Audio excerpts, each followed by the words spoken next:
Hello and welcome to Pompey Talk in partnership with Jan Leap. My name is Mark McMahon and join me in the studio today to discuss Pompey's game against Crewe is new sports writer Jordan Cross. Hello, Jordy, Mark. Welcome, you alright? Not too bad, Mark. How are you? Not too bad, thank you for asking.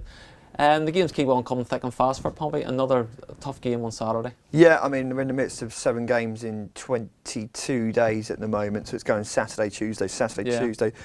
So as much as we talk about defining periods, then this really is that defining period now, isn't it? Where the table is taking shape. The issues at the top and the bottom are largely sort of in focus now, and we can feel it. You can feel the energy around the place off the back of the Carlisle game, the expectation, and it's an issue that Paul Cook's been keen to pick up on and latch into the energy around that and trying to utilise it, pull people together with a sense of unity and really pick up that sense of impetus as we've picked up on the back page today. Well, there's a potential that Pompey could be in the top 3 come 5 o'clock on Saturday.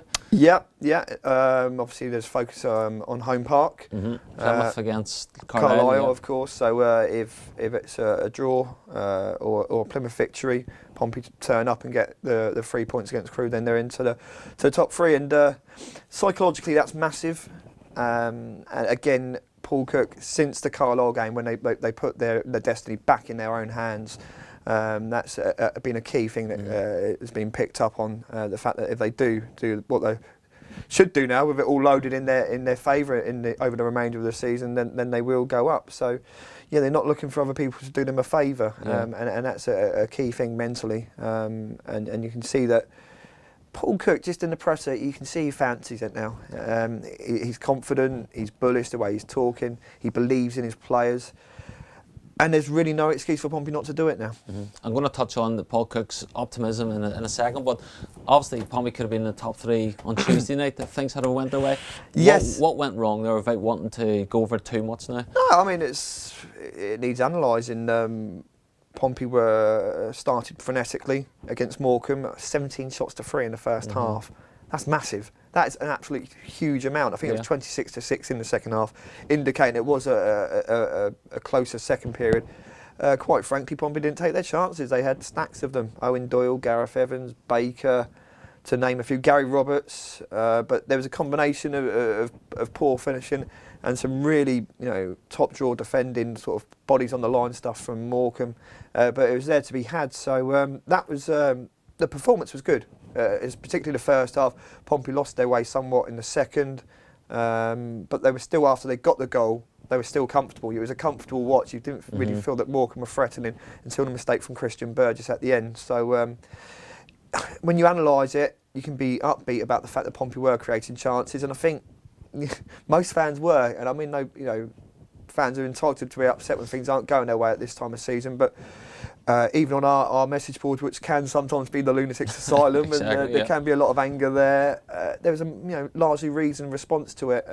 They saw that it was a positive performance, and I think that's what's been picked up on. So I don't think that Pompey necessarily lose a lot of impetus off that game. Yeah, well, there must have been frustrating on Pompey and the players' part on Tuesday night. But as you say, Paul Cook yesterday's press conference seemed energised. He wanted to lift off for Pompey. You get the sense it was coming. So just look at the back page. Cook's ready for Blues lift off the back page today there, and it was really good, upbeat rhetoric from Cook. I don't think we've felt it yet. I don't think we have. It's like opening the door and the fire coming through. I just think we're about to feel it, and we must play our part. We must get that result or two quickly, which we'll see that happen. I believe our supporters can be the thing which gets us over the line. I really believe that. I don't think we as staff and players have felt that. Others at the club have, but us as staff and haven't. We must join together now. So really fiery talk from Paul Cook there.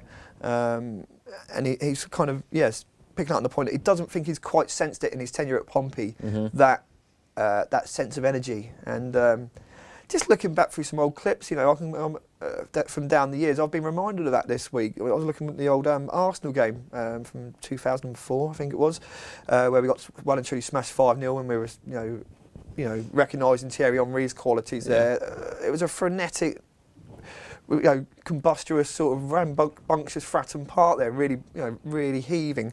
And when you feel that, it can be, a great thing for impetus. Now there was a sense of that at the start of the game against Morecambe, and it certainly helped, and it was a thing that Paul Cook returned to.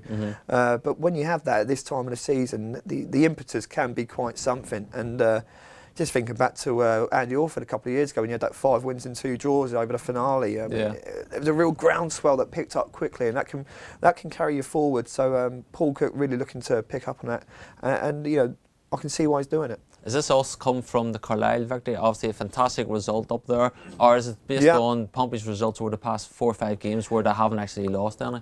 Yeah, a bit of both really. When you analyse it, you can go back to the Wycombe game being probably a line in the sand, ironically, despite the defeat. The fans cheering the players off there because they saw a decent performance. Paul Cook was disappointed, but was really heartened by that and didn't rip into the players afterwards. He said, you know, you come out and perform like that, more times than not you'll get the points. And then you've seen in the 3 wins and 2 draws since that there's been some impetus. But I mean, Carlisle was a big game against a rival, and Pompey went out there and dealt with them on their own patch.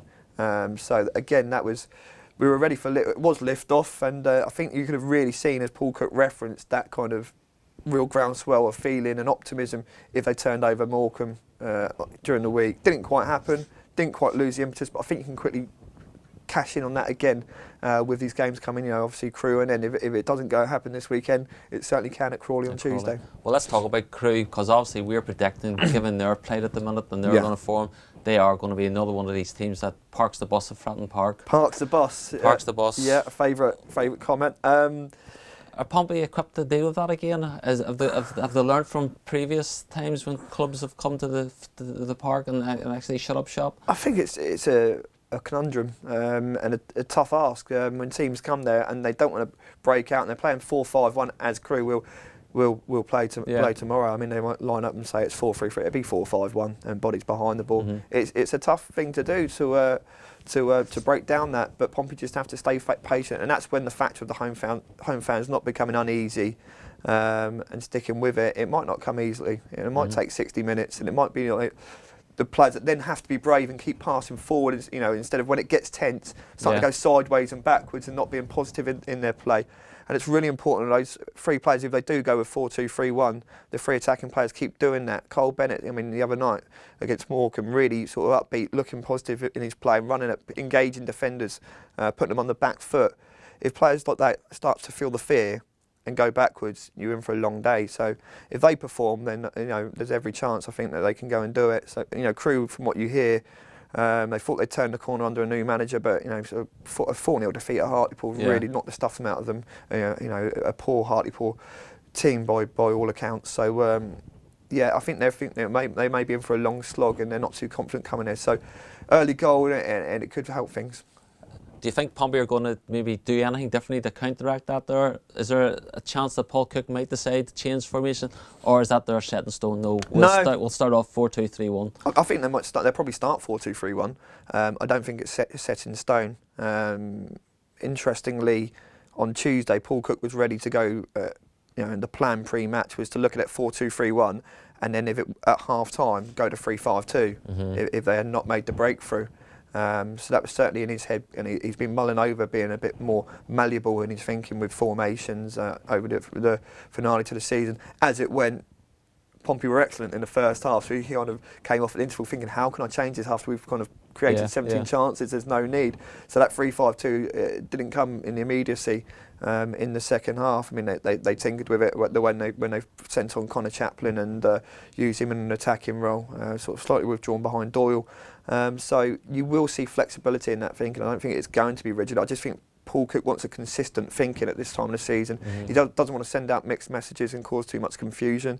But at the same time, you need to have that flexibility in you, and I think there's every chance you will see that. So those that are looking for 3-5-2 and don't think Paul Cook's prepared to change, you might be surprised. Okay, well, there's only one really injury doubt ahead of the game, and that's Emile Ngannou. But they received a bit of a boost yesterday at training. Yeah, upbeat response. Oh, God, was it a groin with Ngannou? Groin, so he twins that, and after a run of games, I mean, Paul Cook didn't sort of admit it, but the thinking is, logically, I mean, there's been quite some wearing games in a couple of days, and I think when you get fatigue, you start to get these kind of problems Yeah. coming into about 70 minutes. He felt it and came off, but I don't think he's bad enough to keep him out for the weekend. So I think he's in for a selection. Whether they might just opt for Danny Rose, who's a more than able player in that middle of the park. But this is another big factor that over the remainder of the final 13 games, you've got people like Danny Rose who had the nap hand in that position, but just lost his way. Now that there's going to be the opportunity to tinker it if need be with again Connor Chaplin, Noel Hunt. People asking about Nick Kabamba, but people calling for him to be on the bench. Yeah. Who do you take off? Exactly. Yeah. Do you take yeah. Noel Hunt, who's been so crucial around the club and in terms of confidence and being a professional this season? Connor Chaplin, you take him off, there's going to be a mutiny, isn't there? There's going to be uproar if you leave him out of the equation. So. And it's a blimmin' attacking bench already, isn't it? You've got all the kind of the Naismiths and people like that who was excellent, great goal when he come on. He's knocking the door as well, got a part to play. So there's that's going to be probably a significant issue over the finale of the season. Good stuff. Well then, just finally for me, just get your prediction then from the game. What are you going for? Yeah, hopefully an early goal. We'll make it an easier afternoon. I don't think it's going to be a smashing, a tanning. I don't think that, but hopefully they can get that. I want to see Owen Doyle on the score sheet. I think he needs that. It was unfortunate for him the other night, the amount of chances that didn't go his way. But seeing him in training yesterday, he's there on his day. They were given 2 days off. Him and Gary Roberts. Him and Gary Roberts are in there working on their link up and the finishing sort of incessantly. That's a really good sign. So I'd like to see an Owen Doyle goal. I'm confident he can do it, and I'll go for a 2-0. 2-0. Happy days. Let's hope that your prediction is going to come true then, Jordy. You've been watching Pompey Talk in partnership with Jan Leap. We'll see you all again soon. Goodbye.